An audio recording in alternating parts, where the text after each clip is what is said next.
Hi, this is your best friend, and I'm here with a deck profile on Blacephalon Unbroken Bonds. Blacephalon has been a star player in the competitive TCG since its release through 3 formats now. It lost a lot to the most recent rotation, but it is still a viable deck, and in fact I think it gets better going into Vivid Voltage.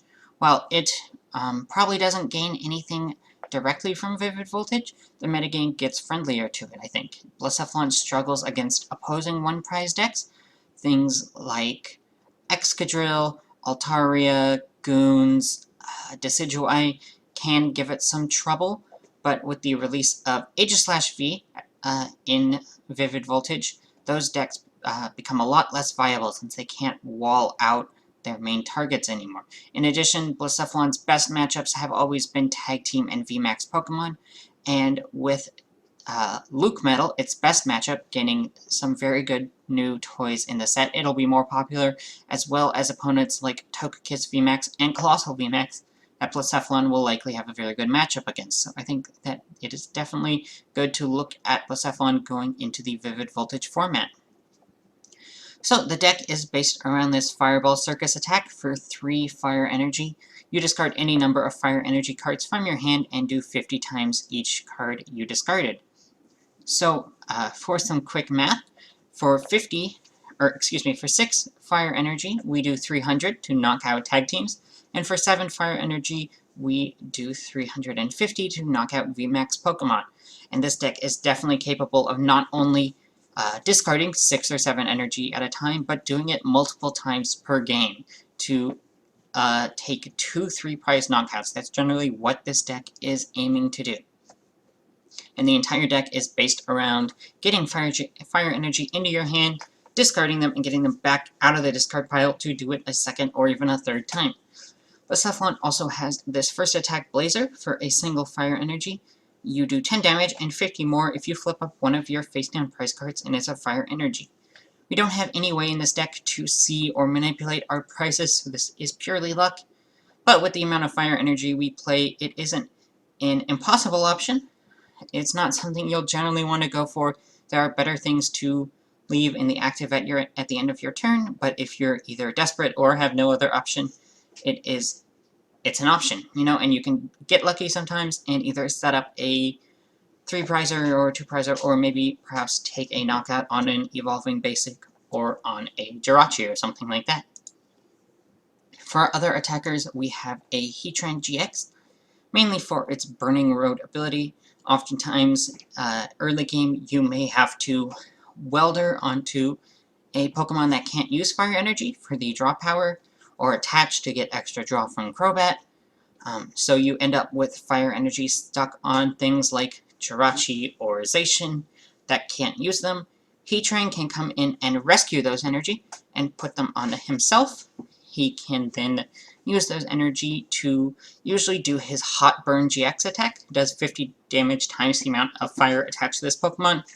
You can use this to pick up big knockouts if you have a lot of energy on your board, but not in your hand, or just pick up smaller knockouts if you have, again, stranded energy. You also have Steaming Stomp, which is just a simple 3 for 130 with no text. This is actually relevant because Heatran does help a lot in matchups against opposing one-prizers. Blacephalon can sometimes struggle to pull off a Fireball Circus 6 times. Heatran can usually survive 1 hit and thus take a 2 for 2 prize trade with 2 Steaming Stomps, which helps a lot in this deck because you don't have to discard any energy and you can build up your hand and your energy for 2 turns, just hitting for that Steaming Stomp. The only other real attacker we have in the deck is Cramorant V. Since this deck is aiming to play Welder almost every single turn, we don't really get many opportunities to boss, so Spit Shot, discarding energy, and hitting for 160 on your opponent's board is very useful. We generally use this to snipe a Dedenne to close out a game if we have 2 prize cards left, or you can use it to set something up or hit something that's been weakened. We also have Beak Catch in the deck. Search for 2 cards and put them in your hand. It's a very strong effect. It's not very often that you'll want to be using it, since you probably aren't in a great position, but this deck can usually survive one turn of not attacking, one off turn, because you have such a favorable prize trade on the turns that you do attack. So using Beat Catch isn't necessarily a concession in this deck, and if you manage to keep your hand, then you will be pretty well set up for the next turn. As far as support Pokemon goes, we do have one Crobat and one Dedenne. They both have almost the same ability, it's just that they both draw 6 cards. Dedenne just makes you discard first.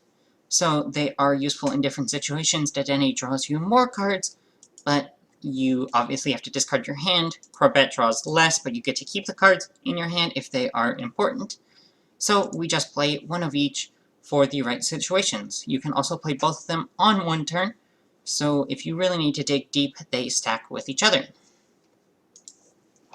We play 4 Jirachi Stellar Wish.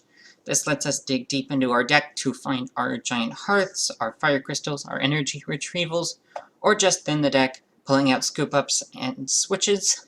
Since we are already playing 4 Scoop Up Net and 4 Switch, Jirachi is kind of a no-brainer in this deck. We do play 1 Zacian V. This allows us to end our early turns drawing 3. We never attack with it. It is purely here as a how that ends our turn, and that can be very useful in this deck since you generally aren't going to be attacking early since you only want to attack when you can get the big one-hit knockout, so just having a card that can help you build up your early hand is very useful. We have 1 Marshadow here with Resetting Hole. This deck hates Chaotic Swell. Giant Hearth is probably the most useful card in the deck, outside of Blacephalon itself, so being able to make sure that we can always put it into play is very useful. You can also do some fun things, like if you already have a Giant Hearth in play at the start of your turn, you can use it, Resetting Hole it away, put another Giant Hearth into play, and get to use it again, using Giant Hearth twice, which is effectively a better version of Fiery Flint, which is what used to make this deck the top tier deck that it was, is incredible. And then we do have the Red Knuckles attack, which does 1 for 10 and 60 more if your opponent is an Ultra Beast. Blacephalon is basically the only Ultra Beast deck in format, so this isn't very useful. But I will say I have used this attack a few times, mainly against an ADP with a big charm to bring it down to 300. It's not something that you will likely ever use, but it is there technically. We have a Mewtwo. Basically, you can use this to put a Welder on top of your deck.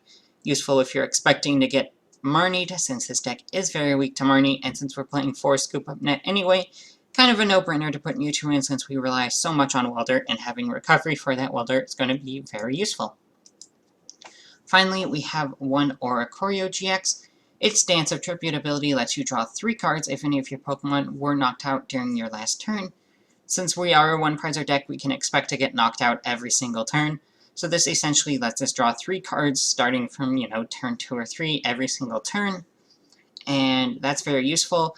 This deck's biggest weakness is Marnie and Stamp, so having a card that lets you draw up and refill your hand after you get Marnied or Stamped is very important for this deck, so it is definitely worth playing. And then for trainer cards, we'll start with our supporters, because it's very simple. For Welder, we need these to activate our Blacephalon, since it does have a 3 energy attack cost.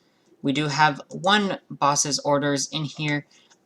For those turns where a Blacephalon survives, it can be very useful to Boss's Order something up.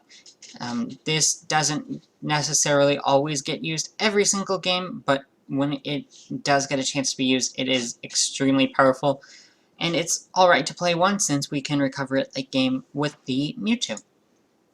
For our trainers, we have 4 Giant Hearth, discard a hand, and pull 2 Fire Energy out of the deck. Like I said, this is probably the most useful card in the deck besides Blacephalon itself, since it does everything that you need it to do. It gets Fire Energy out of your deck and into your hand. You can also use it to discard Fire Energy, and Fire Energy in your discard pile is actually one of the best places to have your Fire Energy, since there it's safe from Marnie and it's safe from Reset Stamp, and you can get it out with your Crystal and with your Energy Retrievals. So 4 Giant Hearth is a no-brainer in this deck. For Switch and for Scoop Up Net, they work with Jirachi and allow the Jirachi engine to function. They work with all of our other Pokemon here and just make sure that we always have the mobility to get the right attacker into play depending on the situation. For Quick Ball, it searches out every single Pokemon in the deck. It's Quick Ball. It's one of the best cards in the format. Simple, discard a card, search for a basic Pokemon. We are an all-basic deck, so yeah, for Quick Ball. One Ordinary Rod. This is a extremely useful one of. Highly versatile. You can shuffle up to 2 Pokemon and up to 2 basic and energy cards into your deck. Not only is it energy recovery, but it's also Pokemon recovery that we can use if we have to discard some Blacephalon early game and we need more. If we discarded a Dedenne or a Crobat early game and we need to get some draw power in. If we discarded our Mewtwo and we need to get a Welder back, it's just an all-around really useful card, and the versatility is great. Sometimes you might want to put Fire Energy back into your deck, sometimes you don't, and you have a choice with this card. So, extremely useful one of, definitely. And then finally we have 4 Fire Crystal, put 3 Fire Energy into your hand from your discard, and 2 Energy Retrieval, put 2 Basic from your discard pile into your hand. Fire Crystal is 100% superior to Energy Retrieval, but since you can only play 4 of a card in your deck, Energy Retrieval basically functions as extra recovery. Like I said, having Fire Energy in the discard for this deck is very useful since it's protected there, so we want to play a lot of effects to discard Fire Energy, as well as a lot of effects to recover them. And of course we're going to need to recover a lot of them after the Fireball Circus attack. So yeah, since Fire Energy is the basis of the deck, it's the engine it runs on, 4 Fire Crystal and 2 Retrieval is pretty much necessary.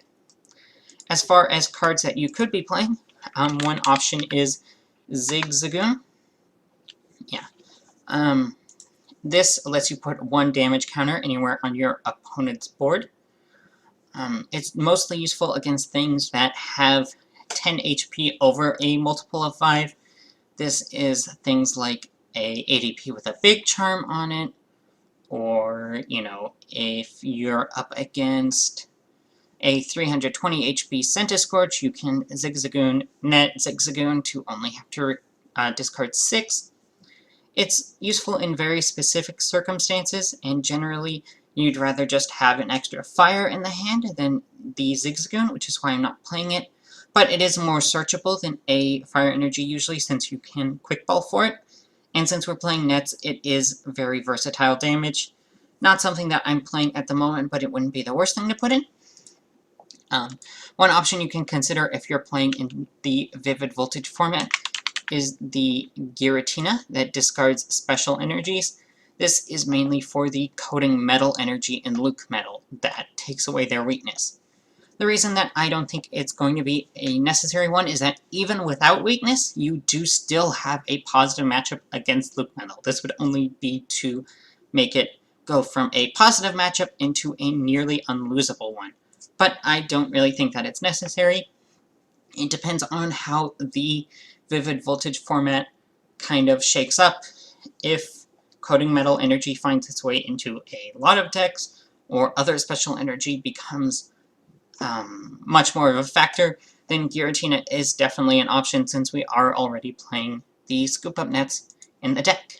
And then lastly, one card that has previously seen a lot of play in this deck is the Beastbringer. It has a complicated effect, but basically how to read it is if you have 6 prize cards left and you knock out a Pokemon GX and this is attached to your Blacephalon, you take an extra prize card. And practically speaking, this is take 4 prize cards off of an ADP. That's pretty much the main circumstances that this would be used. Now, it might seem like a useful card then, because then you only have to knock out an ADP-ization, and ADP-ization is both the best deck in the format and probably the one you want to beat the most if you are playing this deck in a very close matchup. The reason that this used to be so good, though, is because you used to play Adventure Bag in the deck, since you also played Escape Boards. Now that you're not playing Adventure Bag, it's very difficult to find Beastbringer on the turn that you need it, and So you have to play at least 2, maybe 3, if you want to reliably use this against ADP. And I'd rather just build a consistent deck. I feel like Beastbringer actually makes your matchup worse, because as long as you are consistent, you can beat ADP. If you're not consistent, you don't beat ADP. So building the most consistent Blacephalon deck that does not brick is the best way to win the matchup, not playing gimmicky cards like Beastbringer. So that is my take on Baby Blacephalon. I hope that you like the list, and we will be jumping into our game. So, getting into our game today against JRip18, we will go ahead and call the coin flip. We win, and we will select to go second. This deck generally wants to go second, so you can welder turn 1. We have an interesting start here. Probably lead off the Marshadow, since it is a 1-prizer, and we're not really sure what we're up against, and we'll bench Zacian. And it looks like we are probably up against Eternatus, since we see the Krogunk lead. Quick Ball, and yeah, it looks like we're up against the Eternamax. They go ahead and grab the basic Eternatus V. Bench it, and attach, so they get the turn 1 attachment, and then a Crobat for 3. So our opponent seems to be having a strong turn 1 here.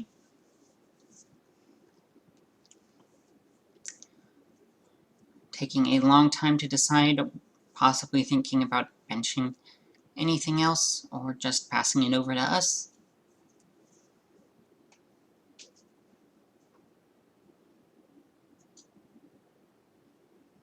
And okay, they're going to quick ball away a Marnie. Obviously they don't see what deck we're playing, because they would probably hold on to that Marnie, so we're glad they got rid of that. Put down the Trubbish and pass it over to us. Top deck Jirachi, that's really useful, so we'll go ahead and attach to the Marshadow and retreat. Stellar Wish, don't really find anything too useful, so we'll just take the switch. And Intrepid Sword to draw some cards. We do get the Welder, so hopefully we can top deck or find a way to get the Baby Blacephalon next turn to Welder onto it. Opponent evolves in a Garbodor, evolves into the VMAX. And they're going to come in another Garbodor, likely going to grab a Crobat. Yep. So they seem to be drawing fairly well here. And attachment and a empty-handed Crobat for 6. So they seem to be having a very strong first 2 turns here.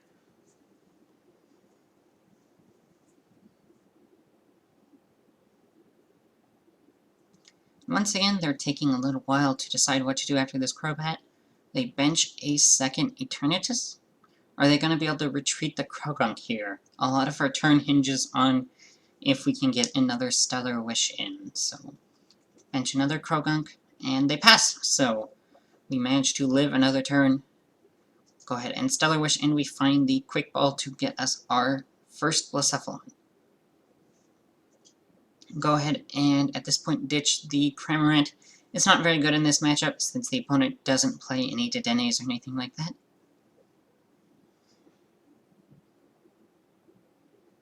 And we don't really find the cards that we need to take a knockout this turn, not that we would want to put ourselves into danger in the active to knock out a Krogunk, so we'll go ahead and just Intrepid Sword and hope our opponent doesn't have a boss here.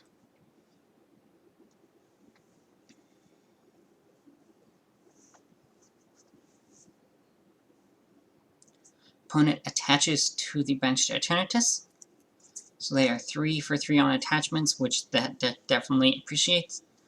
Evolves, so they do have 2 Eternamax into play. Discard a Hammer with a Quick Ball for a third Crobat in 3 turns. They do play down a Power Plant, which is a bit of an issue for us since it turns off our Oricorio. But with the amount of Giant Hearth that we play, bumping that shouldn't be too big of an issue. Evolve the bench Krogunk into Toxicroak.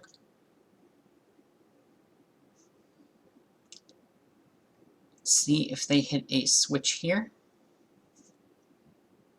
or if they're going to be stuck for another turn. It does seem a little bit inconsistent playing the Power Plants in the Poison Eternatus. So maybe that's coming back to bite them here, not having the switching outs.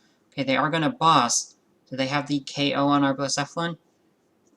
Going to Poisonous Puddle and pass. So not really sure why they necessarily brought up the Blacephalon.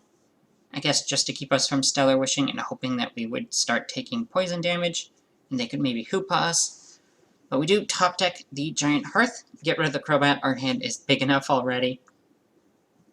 And we actually do have the boss here, but we don't have enough fire energy to KO an Eternamax. So I think what we will do here is we will go ahead and we will boss up and KO a Crobat. First, let's go ahead and switch into Jirachi, see what we get off of Stellar Wish. We find a Giant Hearth, we'll go ahead and take that for a future turn. And yeah, what we can do is we can KO the Crobat, and what that does is that stops our opponent from being able to use a Hoopa against us. As it was, they may be able to use Hoopa along with the poison to one-shot a Blacephalon, and Blacephalon really doesn't want to have to take a prize off of a Hoopa in this matchup. So it might seem odd to take a 2-prizer when the opponent has 2 3-prizers on board, but it's useful both for the 2 cards from the prize cards as well as, again, taking away the opponent's Hoopa option. And the Eternamax does come up, so our Blacephalon is not very long for this board. They do Poisonous Puddle us just for that extra 30 damage overkill and hit us for 240. So we'll go ahead and bring up Jirachi, and we are going to draw a lot of cards this turn. We will Dance of Tribute. And then here we can go ahead and actually pull off the double Giant Hearth play with the Marshadow. So bump our own stadium, put it into play, and here actually discard the Quick Ball since we top decked the Blacephalon. Probably not the best move since we may need future Blacephalons. Probably should have just discarded a Fire Energy. But we get another Quick Ball off of the Stellar Wish, so wasn't too bad of a mistake there. You know, never punished, as they say. We'll go ahead and take the Quick Ball to grab another Blacephalon to make sure that we are set up to kind of close out the game.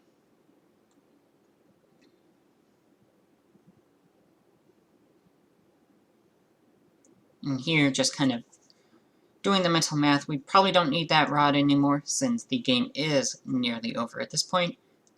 And just counting how many fire energy, making sure that I don't do my math wrong here, since that would be a very embarrassing mistake.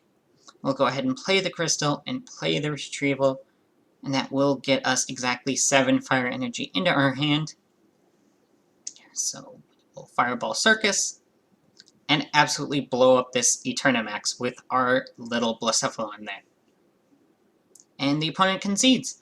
So I hope you enjoyed this Blacephalon deck, and I hope you all enjoy the Vivid Voltage format, and hopefully Blacephalon stays strong going into the format, and have a nice day.